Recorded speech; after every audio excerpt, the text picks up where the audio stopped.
A group of girls crowd around Kuchinashi, gushing over her volleyball performance from the day before. She smiles, thanking them as she soaks in every bit of the attention. But the moment doesn't last long. A male student comes storming in, loudly complaining about public disorder. It's Kiritsu, the uptight, by-the-book member of the Public Morals Committee. The girls immediately turn on him, jeering and mocking him for being an oversensitive hall monitor. Kuchinashi raises a hand to stop them. Not to defend them, though. She looks at Kiritsu coolly and delivers a quiet warning. If he doesn't stop his annoying outbursts, she just might have a word with her grandfather, the school principal.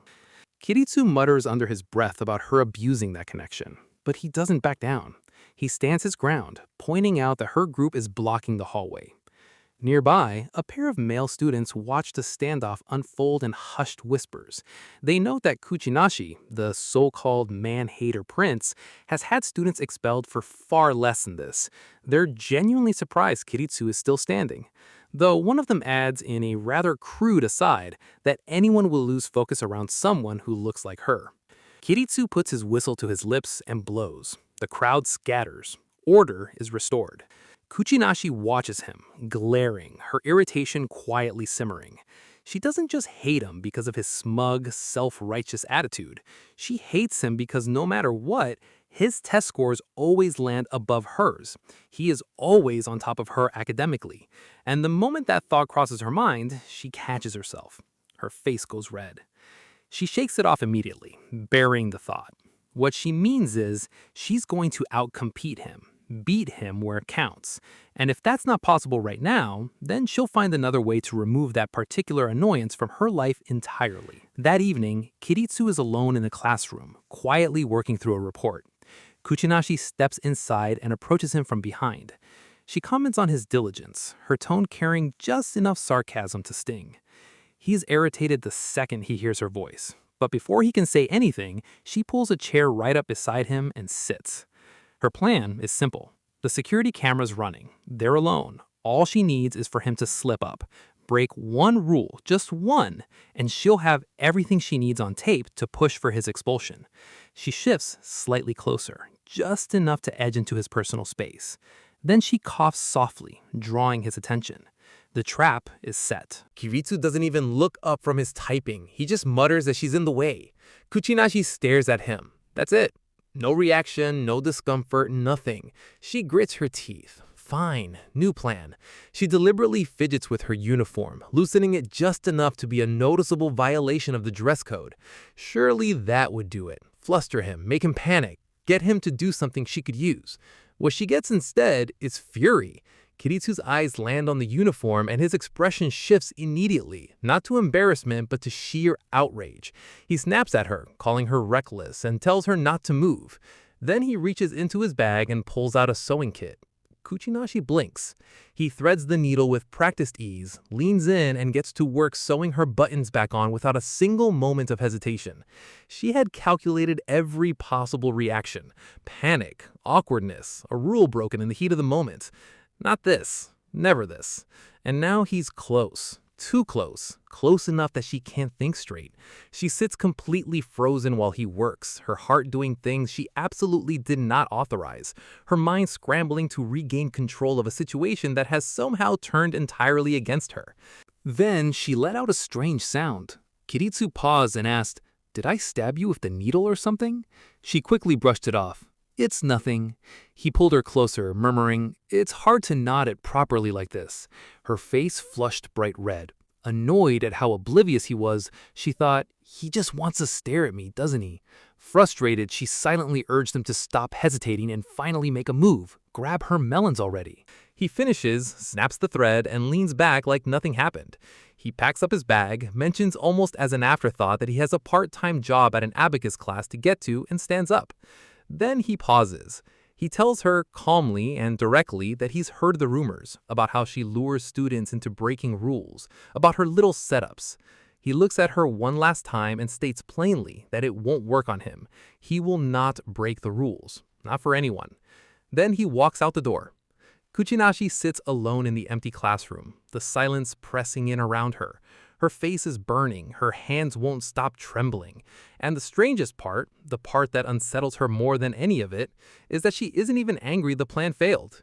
Because somewhere between the needle and the thread and that unbearable closeness, something shifted. His composure, his conviction, the way he didn't bend, didn't falter, didn't even flinch.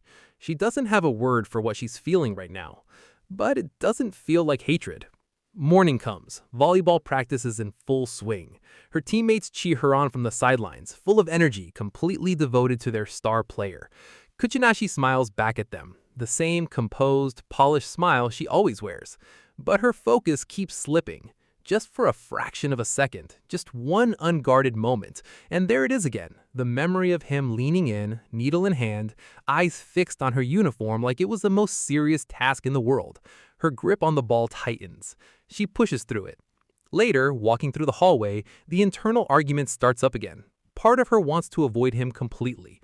The embarrassment alone is reason enough. But she can't afford to drop this. She needs a new angle, a smarter approach. Trick him into catching her breaking a rule, get it on record, and use it to make a point about what happens when school regulations get ignored. That's the plan. That's all this is. The fact that he keeps wandering into her thoughts uninvited is simply a minor, deeply irritating inconvenience that she refuses to examine further. Then a voice pulls her out of her head. "Hey, Kuchinashi." She turns. It's Chiharu, one of her male classmates, strolling over with a casual wave. Chiharu reaches over and brushes a leaf off her shoulder. Easy and natural, tossing her a compliment about morning practice while he's at it. Kuchinashi accepts it gracefully, but internally, nothing. Not even a flicker. If anything, the gesture is slightly irritating. Then, halt! She nearly jumps out of her skin. Her head whips around, her pulse spiking. He found her already? She isn't ready. She hasn't set anything up yet. She hasn't... Kiritsu blows straight past her. Doesn't even glance in her direction. He marches straight up to Chiharu, eyes locked on the boy like a heat-seeking missile, and immediately starts shouting about a uniform violation. Where, he demands to know, is Chiharu's uniform jacket? Chiharu shrugs and says he threw it away. Didn't like how it looked on him. The silence that follows lasts exactly 1 second. Kiritsu explodes. He orders Chiharu to write a full reflection paper on the spot, no negotiations. Chiharu turns and bolts. Kiritsu gives chase without a moment's hesitation. And just like that, they're both gone. Kuchinashi stands alone in the middle of the hallway. He walked right past her, didn't look at her, didn't acknowledge her existence for even half a second. She doesn't know why that bothers her as much as it does, but it does. It really, genuinely does. She exhales sharply, straightens up, and locks back in. Fine. If he wants to act like she doesn't exist, she'll give him a reason he can't ignore. It's time to move forward with the plan. Trash duty, after school. Kuchinashi had made sure of that, checked the schedule, confirmed Kiritsu would be there, and prepared accordingly. She had also, very deliberately, rolled her skirt up higher than regulation allowed before heading out. She spots him by the trash area and approaches, keeping her expression neutral. Somewhere nearby, a hidden camera is already recording. The setup is clean. The plan is simple. He notices a violation, makes a comment, she captures it on film. Proof of his strict enforcement tactics. Leverage she can use later. She's ready. Kiritsu looks up. His eyes drop to her skirt. His expression shifts. Here we go, she thinks. He shouts that her skirt does not meet regulation length and ordered her to fix it immediately. She tilts her head, keeping her tone light, pressing him to be more specific. Exactly what's wrong with it. She just wants to understand the issue clearly. A smile tugs at the corner of her mouth. She almost has him. And then he reaches into his bag and pulls out a measuring tape. The smile disappears. She watches, speechless, as Kiritsu kneels down in front of her, not for any reason other than pure, unshakable professionalism, and begins to measure the distance from the hem of her skirt to her knee with the focused precision of someone who has never once done anything halfway in their entire life. He announces the exact measurement. Above regulation. He states it plainly, without embarrassment, without hesitation. Then he looks up at her and explains with complete sincerity that when students in positions of influence break the rules, others follow. And when enough people follow, the entire disciplinary structure of the school starts to unravel. He isn't flustered. He isn't thrown off. He's just completely, infuriatingly, impossibly right.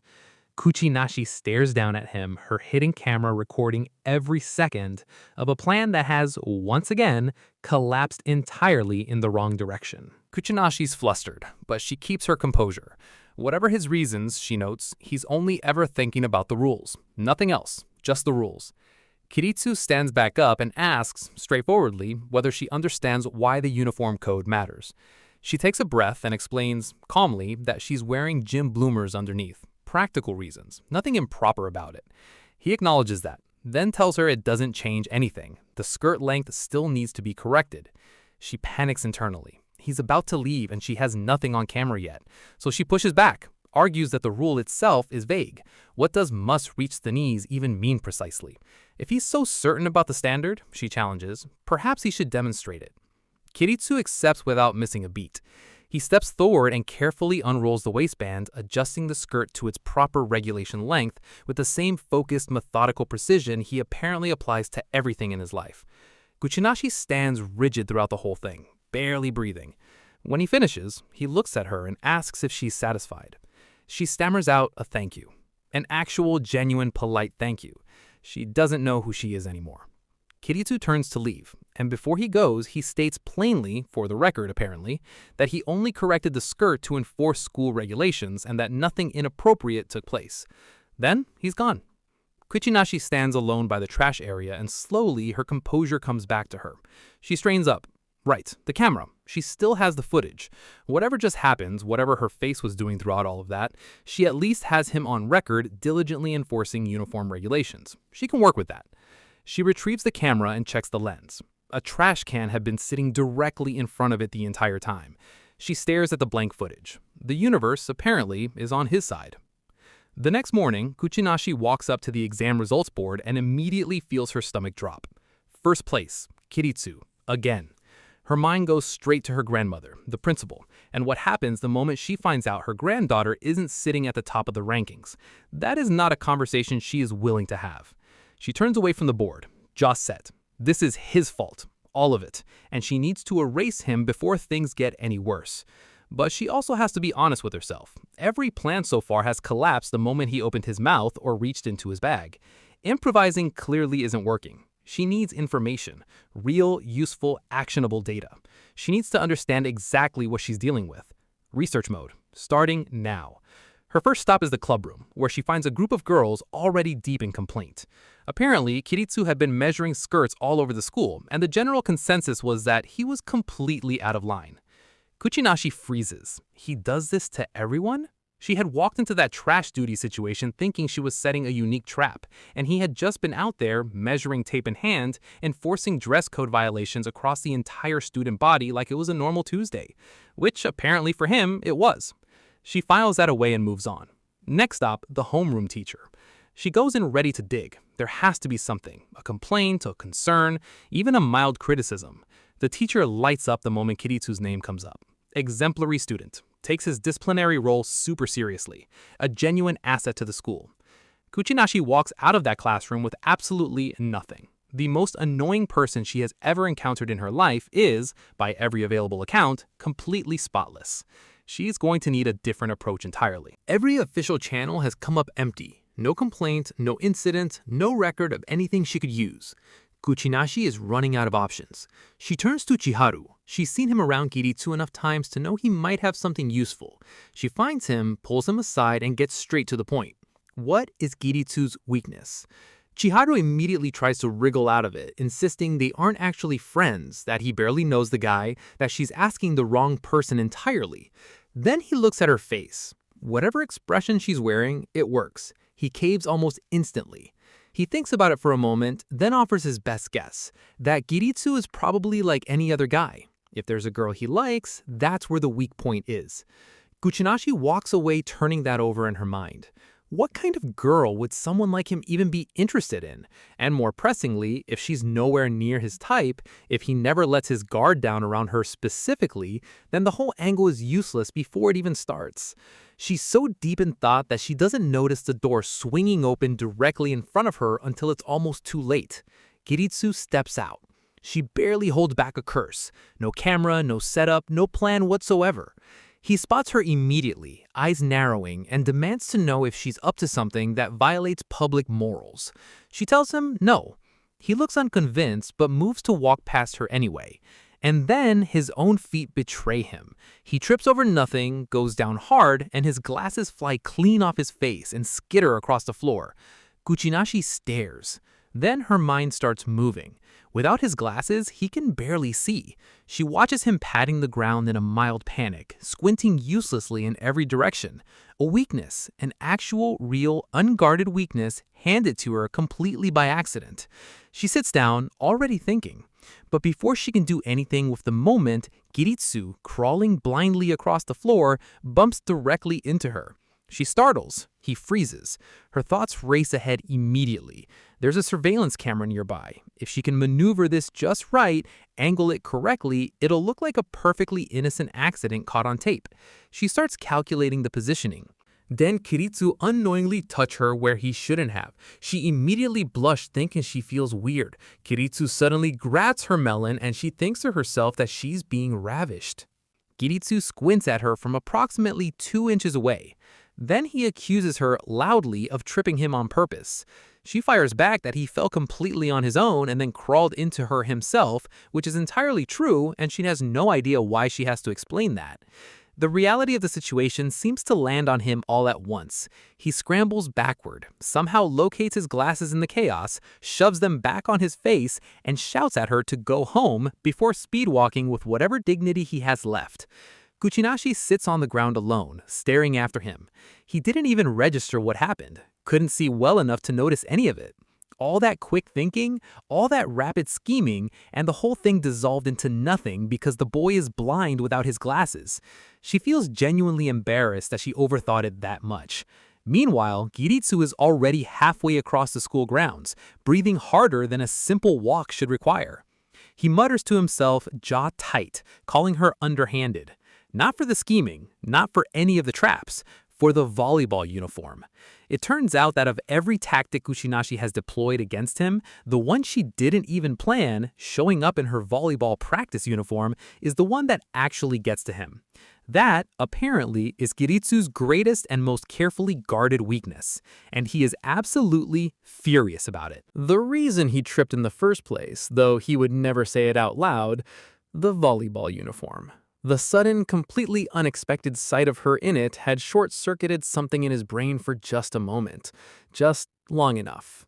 He pushes the memory down firmly and focuses on the important thing. He has his glasses back. That's what matters. Everything else is being forgotten immediately. The next morning, Kuchinashi does something she almost never does. She goes to the school infirmary.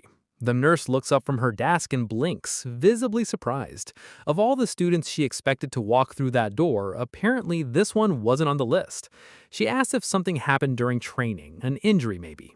Kuchinashi shakes her head. No, nothing like that. She sits down and tries to explain, which turns out to be harder than expected.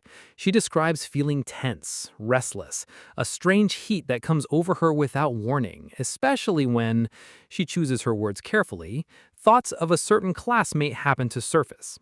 She's quick to clarify that she finds the distraction annoying. That's the whole problem. These thoughts appear uninvited and leave her feeling completely unsettled, and she wants it to stop.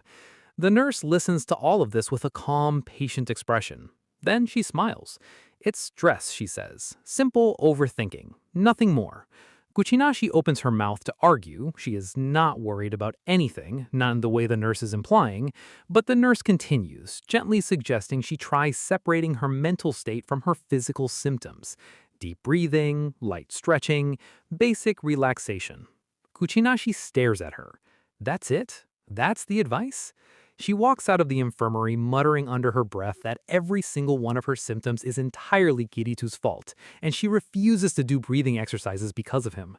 She's still muttering when she passes the craft room and stops. There he is. inside, alone, going about whatever responsible, rule-abiding task he's assigned himself today. Kuchinashi pauses, glances up and down the hallway. No surveillance cameras in this stretch, no other students nearby. She composes herself, rolls her shoulders back, and steps inside. Her eyes land on a hose near the wall. A plan forms. Simple, low stakes, just enough to test her own nerves and catch him off guard at the same time. A small splash near her feet. Barely anything. She picks up the hose. The water pressure is significantly stronger than she anticipated. Kiritou takes the full blast. He shouts that it's cold, stumbling backward, his glasses immediately fogging over completely. Kuchinashi stands frozen, hose still in hand, staring at what she has just done. He scolds her, voice sharp, demanding to know why she's always causing problems. He pulls his glasses off and starts wiping them down, and Kuchinashi watches him and thinks privately that he is massively overreacting to what was meant to be a light, playful prank. Then he gets his glasses clean, puts them back on, and winces. He complains about the chill and reaches for the hem of his soaked shirt, starting to adjust it. Kuchinashi looks away so fast she loses her balance. She goes down, landing on the wet floor in a graceless heap. Kiritou stares at her. She stares at the ceiling. He looks around at the water everywhere, then back at her and tells her flatly to clean it up. She snaps back that the floor is slippery, as if that explains the situation, which it does not, and his expression makes clear that he has no idea what she's trying to say. They both reach for something to wipe the floor with at the same time. Their hands collide, they pull back, try again, get in each other's way. One of them overcorrects, the other shifts direction, and somehow, within about 30 seconds, they have both managed to make the mess considerably worse while also bumping into each other twice and communicating entirely in increasingly frustrated noises. Kuchinashi tips forward, catches herself just in time, and takes a breath.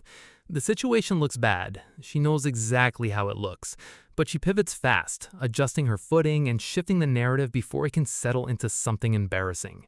She lets out a small sound, feigning a minor stumble, and asks for help steadying herself. Kiritou looks at her, then looks at his hands, then looks around the room. He reaches over and grabs a nearby clay figure, extending it toward her like a makeshift handle, using it to help her up without making any direct contact whatsoever.